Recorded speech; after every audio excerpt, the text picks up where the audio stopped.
चलिए आगे बढ़ते हैं, बात करते हैं एजाज लकड़ावाला के चचेरे भाई नदीम लकड़ावाला की। आपको बता दें कि मुंबई क्राइम ब्रांच द्वारा गिरफ्तार किए गए कुख्यात अपराधी एजाज लकड़ावाला के चचेरे भाई ने कई खुलासे किए हैं, जिसने क्राइम ब्रांच की पूछताछ में कई चौंकाने वाले खुलासे किए हैं। गिरफ्तार नदीम लकड़ावाला ने पूछताछ में क्राइम ब्रांच को बताया कि वह एजाज लकड़ावाला को बिल्डरों और साथ ही साथ नंबर और उनके बारे में जानकारी दिया करता था और फिर उसी जानकारी के आधार पर एजाज लकड़ावाला बिल्डरों और व्यापारियों से लाखों करोड़ों रुपए की एक्सटॉर्शन मनी वसूलता था।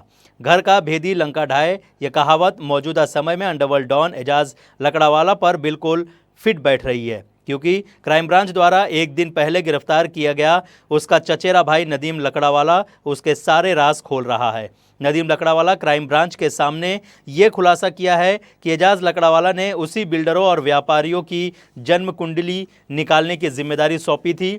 इसके तहत उसे लाखों करोड़ों कमाने वाले बिल्डरों और व्यापारियों का पता लगाकर उनका नंबर उसे भेजता था। इसके बदले में उसे भी पैसे मिलते थे। आपको बता दें कि क्राइम ब्रांच ने नदीम को बिल्डरों और व्यापारियों का नंबर एजाज लकड़ावाला से शेयर करने के मामले में ही गिरफ्तार किया है। आपको बता दें कि मुंबई क्राइम ब्रांच ने नदीम लकड़ावाला को 1 मार्च की रात को मुंबई एयरपोर्ट से उस वक्त गिरफ्तार किया था जब वह दुबई से वापस आ रहा था। उसने 29 फरवरी 2020 को 7:50 पर दुबई से मुंबई की फ़्लाइट पकड़ी थी और करीब 1 मार्च की रात करीब 12:40 पर जैसे ही मुंबई एयरपोर्ट पर उतरा, क्राइम ब्रांच ने उसे धर दबोचा। नदीम लकड़ावाला का नाम एजाज लकड़ावाला से पूछताछ के दौरान ही क्राइम ब्रांच ने सामने आया था, जिसके बाद क्राइम ब्रांच ने उसके खिलाफ लुकआउट नोटिस जारी किया था। नदीम की गिरफ्तारी के बाद अब क्राइम ब्रांच की नज़र एजाज लकड़ावाला के बाकी के करीबी गुर्गों पर है, ताकि उसके गैंग की कमर पूरी तरह से तोड़ दी जा सके।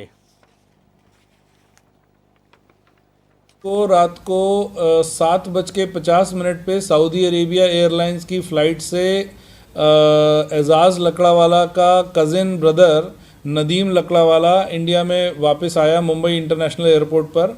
चूँकि जो केसेस की हम इन्वेस्टिगेशन कर रहे हैं उस जांच के अंतर्गत हमको इसका नाम पता चला था और इस पे ऐसा चार्ज था कि इसने एक केस में, जिस केस में उसको अरेस्ट किया गया है, उस केस में विक्टिम का फ़ोन नंबर वगैरह जो है एजाज लकड़ावाला को सप्लाई किया था। तो इस चार्ज पर उसको डिटेन किया गया 29 तारीख की रात को और anti extortion cell Mumbai crime branch के अधिकारियों ने उसे एंटी एक्सटॉर्शन सेल के ऑफिस में लाकर रात को 12:40 पे अरेस्ट किया।